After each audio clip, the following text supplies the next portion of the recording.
নমস্কার, সবাই কেমন আছেন? আশা করছি সবাই ভালো আছেন। আমিও খুব ভালো আছি। আজ হচ্ছে মহাশিবরাত্রি। তো এই যে আমার জোগাড় শুরু হয়ে গেছে, আপনারা দেখতে পাচ্ছেন। জোগাড় করে বাড়িতে পুজো করে তারপর আমি মন্দিরে যাব। এই যে আস্তে আস্তে করে মালাগুলো নিয়ে এসেছি। এবারে আমাদের এখানে ভালো মালা পাওয়া যাচ্ছিল না, আবার বাজারে গেলাম, বাজার থেকে নিয়ে আসলাম। আর এই দিনটা আমার বাবাকে ভালো করে না সাজালে সত্যি করে আমার মন ভালো লাগে না।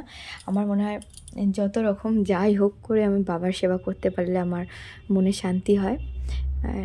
যারা মন থেকে চায় ভগবানের সেবা করতে, হয়তো ভগবান চায় না খুব দেখাবা কিছু করার, মানে আমি এত কিছু দিচ্ছি বাবাকে, এত কিছু করছি, সেটা হয়তো ভগবান চায় না। মন থেকে ভক্তি ভরে যেটা দেবেন সেটাই ভগবান গ্রহণ করেন। আর আমাদের ভোলে বাবা তো একদম ভোলেই বাবা, সব কিছু ভুলে গিয়ে আমাদেরকে কৃপা করে, আমাদের মনস্কামনা পূর্ণ করে। কথিত আছে যে মহাদেব খুবই ভোলেনাথ, আমাদের ভোলে বাবা।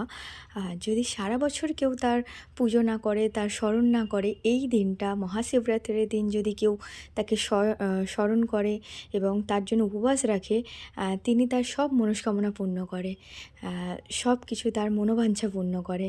এই দিনটা যদি কেউ একটু মন থেকে ভক্তি ভরে তাকে মহাদেব তার সব মনোবাঞ্ছা পূর্ণ করে। এই দেখো, তোমাদের সাথে কথা বলতে বলতে আমার সাজানো মোটামুটি কমপ্লিট। বাবাকে আমি সাজিয়ে দিচ্ছি আস্তে আস্তে।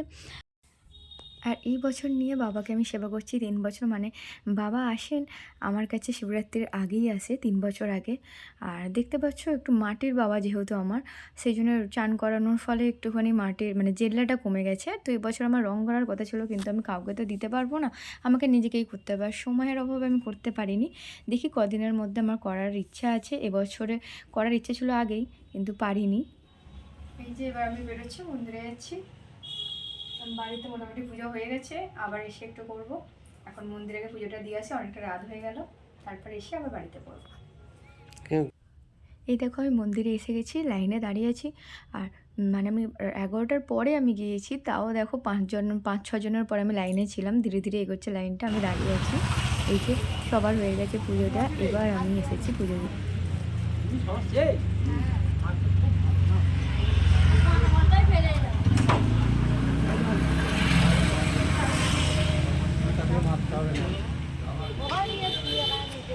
দেখো, আমি সবার শেষেই ছিলাম। ঠাকুরমশাই জিজ্ঞেস হচ্ছে তুই শেষে? আমি বললাম হ্যাঁ, আমি সবার শেষে। আর ওনার সাথে আমার পরিচিত আছে আগে থেকেই।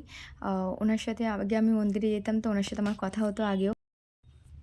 আর উনি যেহেতু একা ছিলেন, ওনারও প্রবলেম হচ্ছিলো অনেকক্ষণ ধরে একভাবে সব নিজে হাতে জোগাড় করা। তো আমাকে গিয়ে বলছিল একটু এটা সরিয়ে দিয়ে, ফলগুলো আমাকে দে, মিষ্টিগুলো দে। আমি করে করে দিচ্ছিলাম একটু ওনার সাহায্য করার জন্য। উনিও তো বয়স্ক মানুষ, আর কেউ ছিলেন না। দেখতে পাচ্ছ পুরো ফাঁকা হয়ে গেছে, কেউ নেই, একজন মহিলাও নেই যে ওনাকে একটু সাহায্য করবেন। আমার ইচ্ছে ছিল থাকার, কিন্তু আমারও আর শরীর চলছিল না, সারাদিন পুরো উপোস ছিলাম। তখন মোটামুটি 11টা বেজে গেছে মনে হয়। আমি তখনও যাই হোক ওনাকে একটু সাহায্য করার চেষ্টা করছিলাম, ফলগুলো সরিয়ে দিয়ে, মিষ্টিগুলো সরিয়ে দিয়ে। আর আমি শেষেই পুজো করলাম বাবার, ভালো করে সরিয়ে, ফল টলগুলো সরিয়ে দিয়ে বাবাকে জল দিলাম। আর বাবাকে মালাও আমিই পরিয়ে দিলাম। ওনাকে বললাম, উনি বলছে তুই দে, এই বুড়ো ছেলেটাকে আর তোর দয়া হচ্ছে না, তুই একটু করে দে না বাবা, এরমভাবে উনি বলছেন। আর কি বলবো, আমার তো খুব ভালো লাগে এসব করতে, আমি ভালোওবাসি। যাই হোক, আজকে ভিডিওটা এখানে এন্ড করলাম। কেমন লাগলো জানিও। সবাই ভালো থেকো, সুস্থ থেকো, টাটা।